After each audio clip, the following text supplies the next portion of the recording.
এটা একেবারে সুদক্ষ হাতে, প্রশিক্ষিত হাতে আপনার টার্গেট কিলিং ছাড়া তাহলে আর কি। যারা হাদিকে হত্যার চেষ্টা, আমি তো হত্যার চেষ্টা বলবো এটা, এই যারা সিসিটিভি ফুটেজটা দেখেছেন তাদের কাছে কি কি বলেছে মনে হয়েছে, এই সিসিটিভি ফুটেজ দেখে বিশ্লেষণ করার জন্য সিআইডি অনেক বড় এক্সপার্ট, ডিবি অথবা ক্রাইম ইনভেস্টিগেশন টিমের কেউ, অথবা ফরেন্সিক বিশেষজ্ঞ, অথবা একেবারে নিরাপত্তা বিশ্লেষক, অর্থাৎ সোজা বাংলায় যে আর্মি অফিসার হওয়ার বোধহয় প্রয়োজন পড়ে না, মানে সে খুব খুব ওয়েল ট্রেন্ড কমান্ডো যারা, তাদের সেই টাইপের বিশেষজ্ঞ দরকার নেই, কারণ এটা কাজটা দেখলেই বোঝা যায় যে এটা কমান্ডো লেভেলের কাজ। মানে অন্তত আমরা সিনেমায় যা দেখি এটা তো পুরো সিনেমাটিক ব্যাপার। মানে ধাপে ধাপে কয়েকটা বিষয় আসে। প্রথমত কি, মানে রাজনৈতিক নেতৃবৃন্দের উপর হামলার বহু ঘটনা ঘটে। এই বাংলাদেশে এখন এমন একটা ফ্যাক্টর, এমন একটা জায়গায়, এখানে কারো কোনো চিহ্নিত শত্রু নেই যে বলবে যে শুধু আওয়ামী লীগের শত্রু আর আমরা সব ভাই ভাই, ব্যাপার কিন্তু সেখানে না। এখন কে কার শত্রু আর কে কার মিত্র বোঝা মুশকিল। সেই সময়ে এইটা মোটামুটি যে ভিডিও ফুটেজ দেখছে বা ঘটনার প্রবাহ আমরা যারা বিশ্লেষণ করছি, এটা হাদিকে অন্য কোনো কারণে না, যে রাজনৈতিক নেতৃবৃন্দ অনেক সময় সেন্সেশন তৈরি করে, অনেক সময় এই ধরনের পরিস্থিতি তৈরি হয় রাজনীতিতে, কোনো একটা পক্ষ কেউকে আঘাত করে নির্বাচনের সময়, অনেক প্রার্থী নিজেরা সিচুয়েশন তৈরি করে, এটা ব্যাপারটা নিশ্চিত তা না। এটা একেবারেই হাদিকে চিরতরে শেষ করার একটা মিশন। এইটা বোঝার জন্য সাধারণ সেন্স এবং চোখই যথেষ্ট। আপনারা যারা সিসিটিভি ফুটেজটা দেখেছেন, আমি আবারও বলছি, তাদের কাছে কি এইটা প্রথমে মনে হয়েছে নিশ্চিতভাবেই হাদিকে শেষ করার জন্য। তারপরের যে ধাপটা, এই ধাপটা হওয়ার জন্য কমান্ডো হওয়া লাগে না। দেখেন, এই বাংলাদেশে বহু মানুষ হয়তো ধরেন যারা আমাদের বয়সী, তারা শৈশব বেলায় যখন এই বাংলাদেশে যাদের বৈধ অস্ত্র থাকে, তারা যখন শিকার করতেন, শিকার যখন নিষিদ্ধ হয়, দেখেছেন তো। এখানে সিম্পল উদাহরণ দিয়ে বলি, একটা এই ঘরোয়া টাইপের শিকারী দেশের, তারও একটা টার্গেটকে টার্গেট করার জন্য বহু সময় নিয়ে চেষ্টা করে, তারপরেও মানে এইসব ছোট পিস্তলের হাতে না, অন্য যেসব আগের দিনে আমরা বন্দুক দেখতাম সিনেমা, যেসব বন্দুক, সেগুলো দিয়েও টার্গেট করতে বহু কাঠখড় পোড়াতে হয়। এখানে যে ঘটনাটা ঘটেছে, একদম রিক্সায় যাচ্ছে হাদি, মোটরসাইকেলে আসলো এবং চলন্ত জায়গা থেকে, এবং যেই পয়েন্টগুলো মানুষের শরীরে বলা হয়, যেমন আমাদের সঙ্গে মেজর আক্তার, তিনি সাবেক সামরিক কর্মকর্তা, তিনি বলছিলেন যেটা কান টার্গেট করে যখন করা হয় মানুষকে, মানে মেরে ফেলার জন্য, সেটা করাই হয় কান অথবা একেবারে হার্ট, এই দুইটা জায়গা থেকে চিহ্নিত করে যখন টার্গেট করা হয় হাদির ক্ষেত্রে ঠিক তাই করা হয়েছে। এবং এই লোকগুলো তারা নিরাপদে এই জায়গা থেকে পালিয়ে যেতে পেরেছে। এবং সিসিটিভি ফুটেজ বিশ্লেষণের পরে নানান দিক থেকে আলোচনা আসছে যে তার সাথেই এই কিলাররা কি ক্যাম্পিং এ ছিল কিনা। আচ্ছা, আগে সিসিটিভি ফুটেজের বিষয়টা যতটুকু বিশ্লেষণ হয়েছে আপনারা তো দেখছেন, তারপরে আমি বলি যে ইনকিলাব মঞ্চের মুখপাত্র ঢাকা ৮ আসনের সম্ভাব্য স্বতন্ত্র প্রার্থী শরীফ ওসমান হাদি দুর্বৃত্তদের হাতে গুলিবিদ্ধ হওয়ার ঘটনার দুটি ভিডিও ফুটেজ সোশ্যাল মিডিয়ায় ছড়িয়ে পড়েছে। তাকে খুব কাছে থেকে গুলি করা হয়েছে শুক্রবার জুমার নামাজের পর রাজধানী বিজয়নগরে।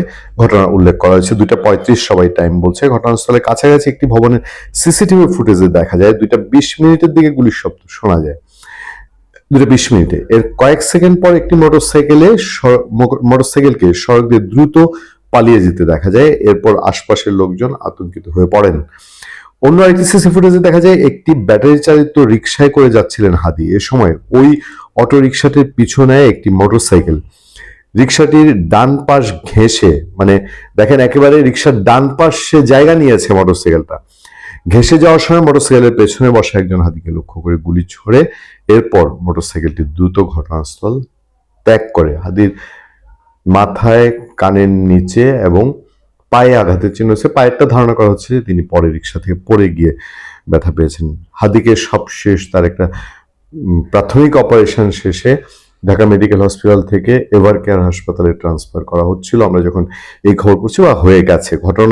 বর্তমানে ঘটনাস্থল রশি দিয়ে ঘিরে রেখেছে র্যাব, পুলিশও, ডিবি সহ আইনশৃঙ্খলা পরিস্থিতি। তারপর যেই তথ্যগুলো উঠে আসছে সেই তথ্যগুলো আরো সাংঘাতিক।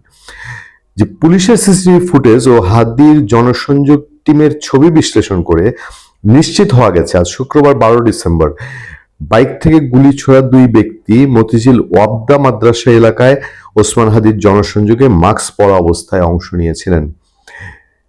দ্য ডিসেন্ট তাদের অনুসন্ধানের তথ্য জানিয়েছে। দ্য ডিসেন্টের অনুসন্ধান বলছে গুলিকারী দুজনের মধ্যে একজনের গায়ে কালো পাঞ্জাবি, কালো মাস্ক, গলায় চাদর এবং পরনে আকাশি রঙের প্যান্ট ছিল। অন্যজনের গায়ে কালো ব্লেজার, কালো মাস্ক, চোখে চশমা, পায়ে চামড়া রঙের জুতা ছিল। জনসংযোগে অংশ নেয়া ওই দুই ব্যক্তির পোশাক হামলাকারী দুই বাইক আরোহীর পোশাকের সাথে হুবহু মিলে গেছে। মানে সিসিটিভি ফুটেজে যে দুজনকে দেখা যাচ্ছে এবং জনসংযোগে দুইজন ছিল dress up, same dress up.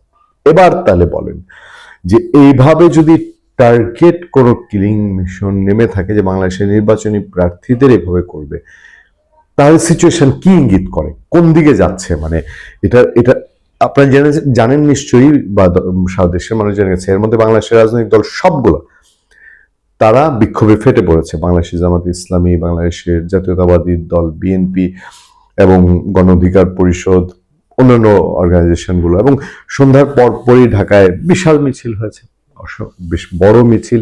সেই মিছিল থেকে হাদির উপরে এই ধরনের হামলা, এবং এটা শঙ্কা জানানো হচ্ছে যে এই যে নির্বাচন তফসিল ঘোষণা হলো তার 24 ঘন্টা না যেতেই একজন যেভাবে আক্রান্ত হলেন, এবং সেটা যদি পেশাদার গ্রুপ করে থাকে, যে তিনটে ইস্যু আমি আপনাদেরকে শুরুতে বলেছি, এক হচ্ছে তাদেরকে চিরতরে শেষ করার জন্য, নাম্বার 2 হচ্ছে টার্গেটটা এমন ভাবে করা হয়েছে যে সেটা কি সহজেই প্রশ্ন ওঠে কিনা যে এটা পেশাদার ছাড়া সম্ভব না, এবং দিনে দুপুরে রাজধানীর প্রাণ কেন্দ্র একদম বিজয়নগরের মেইন রোডে এই ঘটনা। শুক্রবার দিন যে টাইমটা আপনারা খেয়াল করে দেখবেন, 2টা 10, 20, 30 এই সময় পর্যন্ত নামাজ পড়া মানুষ তখনও সবাই ঘরে ফিরে যায় না।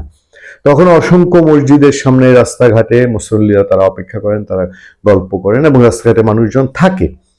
হাদিও একটা নামাজের পরপরই তিনি আরেকটা জনসংযোগের জন্য যাচ্ছিলেন। সেই সময়ে এই ভয়ঙ্কর ঘটনা খুব সহজভাবে হিসাব করার কি পারিবারিক প্রসঙ্গ উঠছে। এটা কি টার্গেট? যে হাদি ব্যক্তিগতভাবেই টার্গেট, যে মানে প্রতিদ্বন্দ্বী প্রার্থী হিসাবে?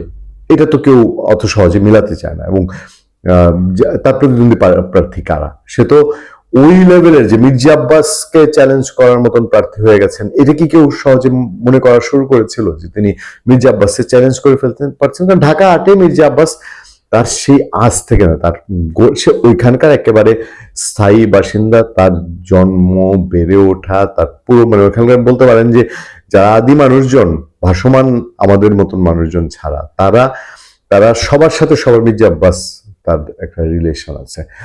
ওই এলাকা বলাই হয় যে ওখানকার মির্জা আব্বাস প্রতিদ্বন্দ্বী হইতে হইলে আওয়ামী লীগ সাবের হোসেন চৌধুরী এরকম হইতে হবে, সাবের হোসেন চৌধুরী প্রতিদ্বন্দ্বী হইতে হলে বিএনপি মির্জা আব্বাস হইতে হবে। এর বাইরে ওখানে ঠিক জমে ওঠে না। তো সেই জায়গায় তাহলে ঘটনা কি? সাদি যদি টার্গেট না হয়, তাহলে এই তফসিল ঘোষণার পর এরকম একটা ঘটনা ঘটিয়ে, রাজধানীর ভেতরে ঘটিয়ে কোন একটা বড় রকম সিচুয়েশন তৈরি করার ইঙ্গিত দেয়া, যে রাজধানীর মধ্যে এরকম একটা ঘটনা ঘটে ফেলা, এবং হাদি যেহেতু আলোচিত লোক, সেরকম একটা কিছুর ইঙ্গিত করে কিনা, মানে সামনে আরো বড় খারাপ কিছুর ইঙ্গিত করে কিনা। ভালো থাকবেন, সুস্থ থাকবেন। আপনার সাথে আমি আতিক রহমান, পূর্ণিয়া।